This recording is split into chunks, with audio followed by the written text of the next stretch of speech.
Welcome to VN class. अब हम आज की क्लास में मंथ और डे वाइज पजल देखते हैं।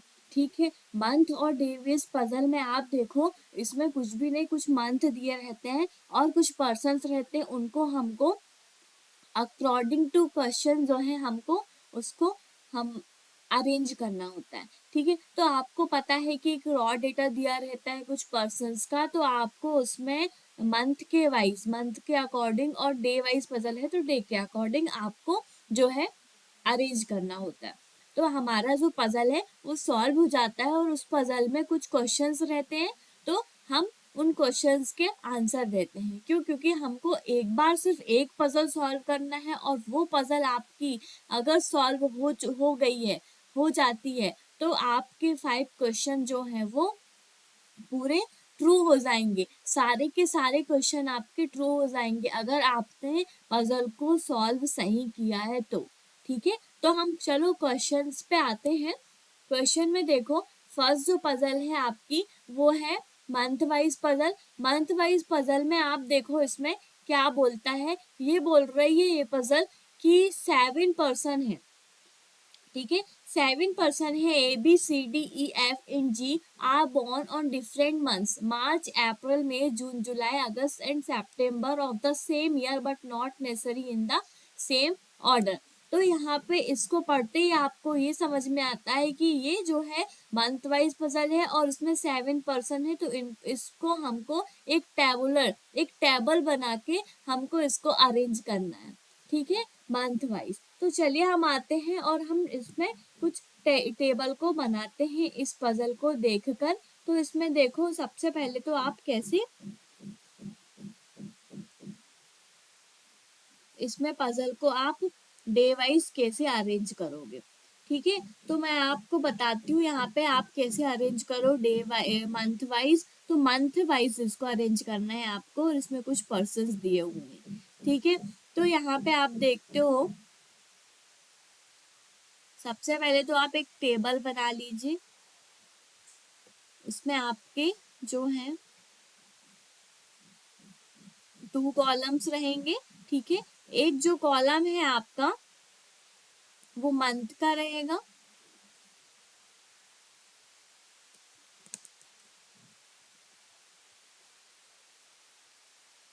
ओके, और एक जो कॉलम है आपका वो कुछ पर्सन है आपके यहाँ पे, उनका कॉलम रहेगा। और ये जो केस है आपका वो फर्स्ट है, और यहाँ पे आपने एक और केस ले लिया कि आपको कोई प्रॉब्लम ना हो, आप पॉसिबिलिटीज लेकर चलेंगे तो ज्यादा बेटर रहेगा सॉल्यूशन में। ठीक है, तो आपने एक और यहाँ पे केस लिया पर्सन्स का। ठीक है, सेकंड केस। अब यहाँ पे आप देखो कि पर्सन कितने हैं, 7 है और 7 आपके मंथ भी हैं। ठीक है, तो यहाँ पे आप 7 रोज बनाएंगे। ठीक है,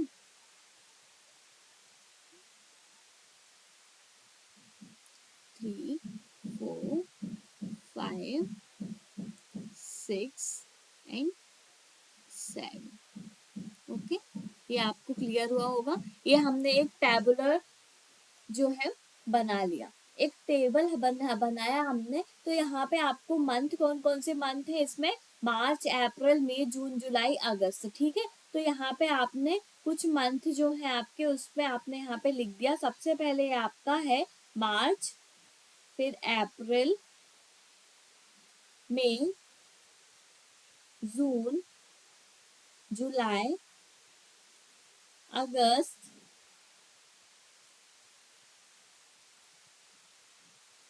सितंबर। ओके, अब हमको ये जो फर्स्ट और सेकंड केस है, अब इसको हमको अरेंज करना है। ठीक है, तो इसमें आप देखो कि अब वो क्वेश्चन जो है वो कहाँ से स्टार्ट होता है, जो मेन क्वेश्चन है वो आपका यहाँ से स्टार्ट होता है। डी, ये जो दिया हुआ है ना आपका D is born in June only. D जो है वो जून में बॉर्न हुआ है। तो आप यहाँ पे देखो ये कंफर्म डेटा है, आप यहाँ पे सबसे पहले पॉइंट्स को नोट करते हैं। ठीक है, तो आप यहाँ पे सबसे फर्स्ट पॉइंट जो है वो आपका है डी जो है वो आपका कब बॉर्न हुआ है, जून में। और इसके साथ ही यहाँ पे हम करते भी जाते हैं, जून में आपका डी बॉर्न हुआ और यहाँ पे भी आपका डी जो है वो जून में हुआ। ठीक है, दोनों ही केस में, क्यों, क्योंकि ये कंफर्म डेटा दिया हुआ है तो आप इसको दोनों ही केस में लेके चलते हैं। ठीक है, उसके बाद आपका नेक्स्ट पॉइंट है, only 2% are born between D and E. 2% जो है वो डी और ई के बीच में है, 1, 2 और ई। ओके, डी और ई के बीच में 2% आते हैं। तो आप यहाँ पे देखो, सबसे पहले तो कि आप यहाँ पे मेन बीचों बीच जून में आया है डी, तो आप 1, 2 ई यहाँ पे भी रख सकते हो और 1, 2 ई यहाँ पे भी रख सकते हो। ठीक है, तो आप एक बार इसमें फर्स्ट केस में आप 1, 2 ई एक बार आप सितंबर में, एक बार आप सितंबर में ई रख दो और एक बार आप यहाँ पे 1, 2, 2 बॉक्स छोड़कर आप यहाँ पे एक बार मार्च में ई रख दो। ठीक है, ये हमने दोनों केस को लेकर चल रहे हैं। ठीक है, उसके बाद वो क्या बोलता है कि सी इज बॉर्न इमिडिएटली बिफोर ई। सी जो है वो ई के पहले बॉर्न होता है। ठीक है, सी जो है वो ई के पहले बॉर्न होता है, तो सी और ई मतलब ई के पहले जो है वो सी बॉर्न होता है और इमिडिएटली मतलब कि तुरंत ही बाद।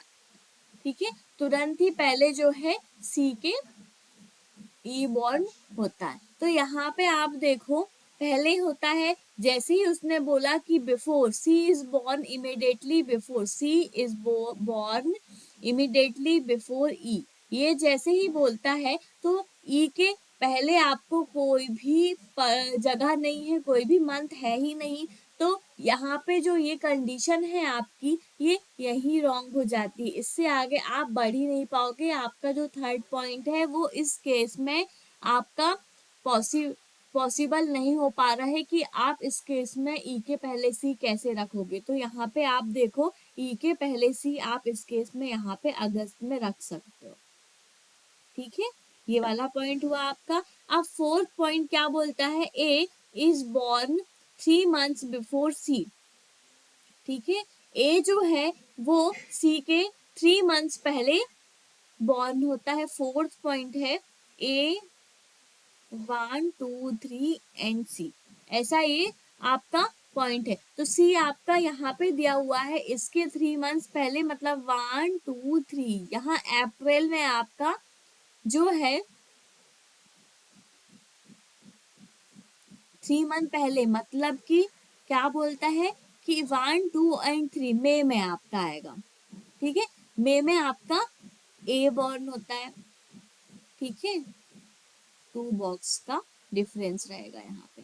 उसके बाद आपका क्या बोलता है कि लास्ट पॉइंट जो है fifth point, F is born immediately after B. F जो है वो बी के बाद बॉर्न होता है, तो बी के बाद और इमिडिएटली मतलब कि जस्ट बाद में।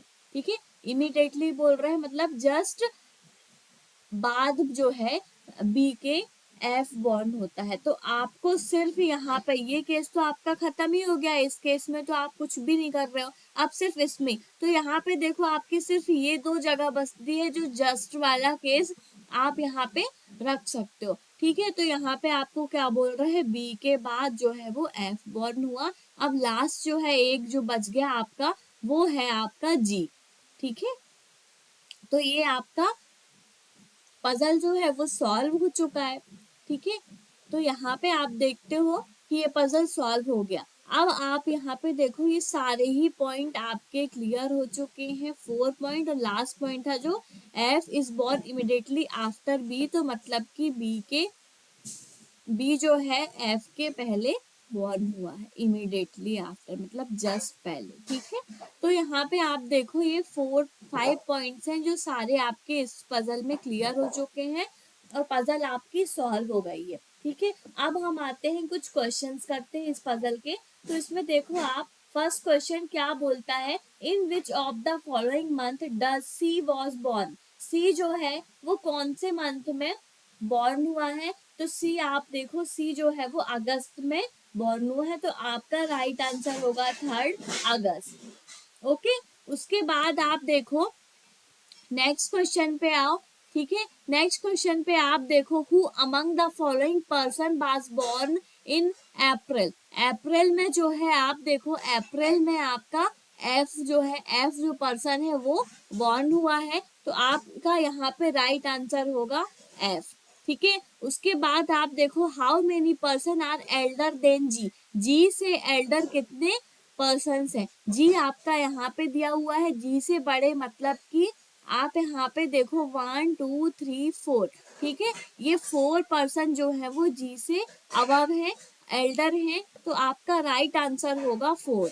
ओके, उसके बाद आप देखो इसका ही नेक्स्ट क्वेश्चन। नेक्स्ट क्वेश्चन पे आप देखते हो, if all the person are arrange in alphabetical order from March, then how many person remain unchange in their position.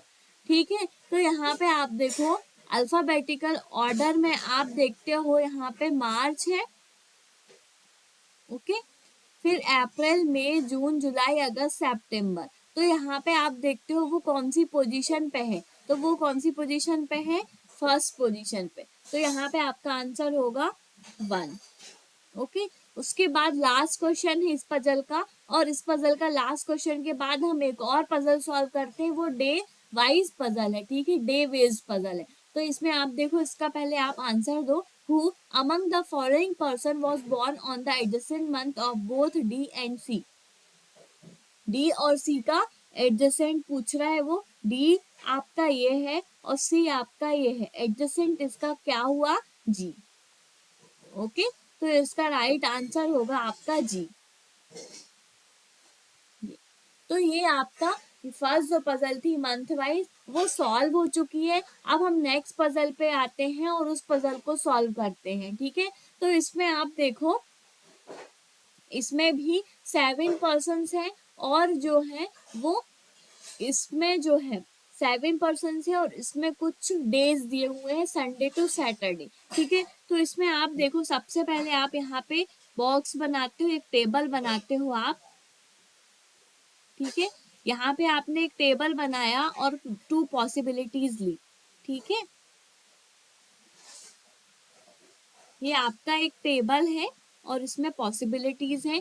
तो इसमें आप देखते हो, सबसे पहले यहाँ पे आपके डेज हैं और यहाँ पे आपके पर्सन्स हैं। तो यहाँ पे आपका केस फर्स्ट और पर्सन का एक और जो है वो केस जो है वो सेकंड केस है। ठीक है, तो यहाँ पे आप देखते हो 7 डेज है, Monday, Tuesday, Wednesday, Thursday, Friday, Saturday और संडे। ठीक है, तो यहाँ पे आप देखो, सबसे पहले आपका है Monday, Tuesday, Wednesday, Thursday, Friday, Saturday,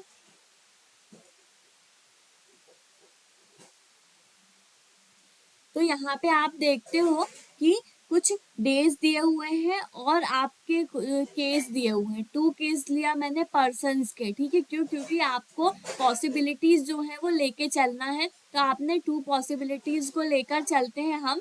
तो इसमें आप देखो, सबसे पहले तो कि मैं कैसे इस पजल को सॉल्व करती हूँ। ठीक है, तो इस पजल में हम देखते हैं सबसे पहले कि इनका जो मेन क्वेश्चन है वो आपका ये क्यू गोज ऑन ट्यूसडे यहाँ से स्टार्ट होता है। ठीक है, तो आप यहाँ पे देखो, क्यू गोज ऑन ट्यूसडे। ठीक है, क्यू जो है वो फर्स्ट पॉइंट आपका नोट करो, क्यू जो है आपका ट्यूसडे पे जाता है। सेकेंड पॉइंट आपका जो है वो है R goes 2 days after Q. R जो है वो क्यू के 2 डेज बाद जाता है। ठीक है, आर जो है वो क्यू के 2 डेज बाद, तो क्यू के बाद मतलब 1 और 2, सिर्फ 1 का आपका गैप रहेगा। 2 डेज बाद जो है आपका आर जाता है। उसके बाद थर्ड पॉइंट आपका क्या बोलता है कि L goes immediately before R. L जो है वो आर के एकदम ही पहले जाता है, ठीक है, इमिडिएटली बिफोर। एल जो है वो आर के पहले जाता है, तो एल और आर, ये इसका ऐसा केस बनेगा, ठीक है। उसके बाद आप देखो फोर्थ पॉइंट आप देखते हो, only 2 person are going L and M. L और एम के बीच में जो है वो 2 पर्सन्स जाते हैं, तो एल और एम के बीच में आप देखो एल 2 पर्सन्स और एम। अभी आपको नहीं पता, या तो ये ऐसा केस हो सकता है, ठीक है, या तो एम 2 पर्सन्स एंड एल, ठीक है, या ऐसा केस हो सकता है। इन दोनों में से आप देखो कोई भी केस जो है इसमें हो सकता है। फिर उसके बाद फिफ्थ जो पॉइंट है वो क्या बोल रहा है, N goes immediately after P. N जो है वो पी के जस्ट बाद में जाता है, ठीक है। तो यहाँ पे आप देखो पी और एन एन जो है पी के जस्ट बाद में जाता है। और लास्ट और 6 पॉइंट नोट करो आप, O does not go after P. O जो है वो पी के बाद नहीं जाता है, ओ जो है वो पी के बाद नहीं जाता है, ठीक है। तो आपको ये समझ में आता है यहाँ से, ओ जो है वो पी के बाद ओ नहीं जाता है, ठीक है। ये पॉइंट आपको ध्यान में रखने वाला पॉइंट है। क्यों? क्योंकि यहाँ पे जब हम यहाँ पे इस केसेस को बनाएंगे, यहाँ पे आप जब इन पर्सन्स को रखोगे डे वाइज, तो आपको यहाँ पे समझ में आएगा कि आप क्या कर रहे हो, ठीक है। तो यहाँ पे सबसे पहले आपका जो कंफर्म डेटा है, फर्स्ट पॉइंट क्यू जो है वो ट्यूसडे पे, तो क्यू जो है वो ट्यूसडे पे, दोनों में ही आप क्यू ले लेते हैं। उसके बाद सेकंड पॉइंट है क्यू और आर के बीच में 1 पर्सन है, तो आप यहाँ पे देखो क्यू और 1 पर्सन और आर, यहाँ पे आप एक और पर्सन नहीं है, तो आप ऊपर तो दोनों में केस में ही नहीं जा सकते, सिर्फ इस केस में आप नीचे यहीं पे ही आ सकते हो, ठीक है।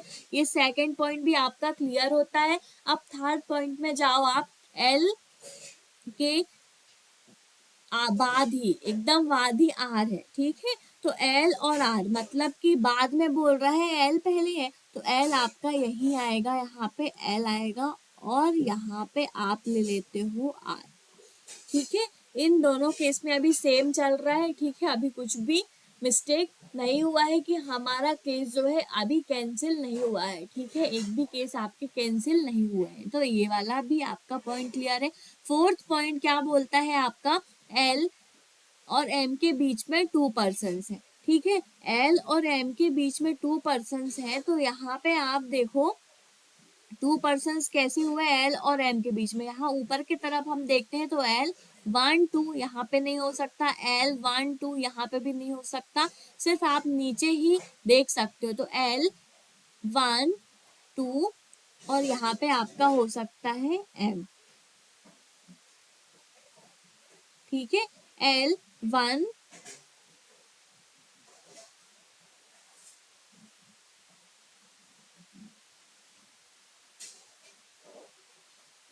और 2, ठीक है।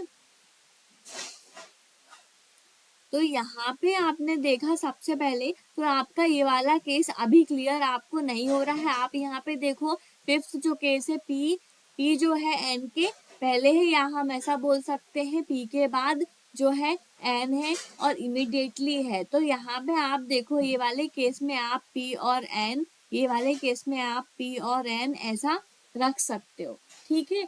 अब आप यहाँ पे देखो कि ओ को कहाँ रखते हो, ओ को रखते हो आप यहाँ पे, तो ओ के जस्ट आफ्टर जब बोलता है तो ये कंडीशन तो आपकी जो है वो रॉन्ग हो जाती है, ठीक है, रॉन्ग हो जाती है। यहाँ पे आपका Monday Tuesday Wednesday Thursday Friday and Saturday Sunday से स्टार्ट हुआ है ये, तो यहाँ पे आपका एक और पॉइंट आएगा, ठीक है। यहाँ पे आपका जो है एक और पॉइंट आएगा, वो मैं लेती हूँ। यहाँ पे आपका संडे है और ये जो है ये केस 1 है, और ये जो है आपका केस 2 है। ठीक है, तो यहाँ पे आप देखो तो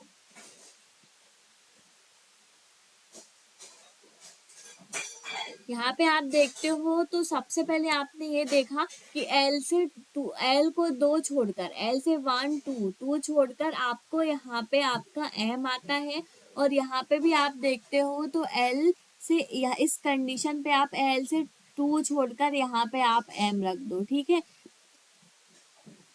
ठीक है। उसके बाद आप देखो तो इस केस में अब हम देखते हैं एक जो लास्ट पॉइंट बचा है पी के बाद एन, जो है पी के बाद एन यहाँ पे नहीं आ रहा, ये वाला केस है इसमें। तो यहाँ पे आप देखो पी के बाद एन यहाँ पे रख सकते हो और यहाँ पे एम है आपका। अभी ये वाला जो है वो खाली है, यहाँ पे ओ आएगा। लेकिन यहाँ पे क्या बोलता है वो कि पी के बाद एम नहीं आएगा, पी के बाद एम नहीं आएगा। तो ये जो सेकंड केस है आपका ये फॉल्स हो जाता है। सिर्फ आपका ये वाला जो केस है यहाँ पे आप ओ को रखते हैं तो ओ जो है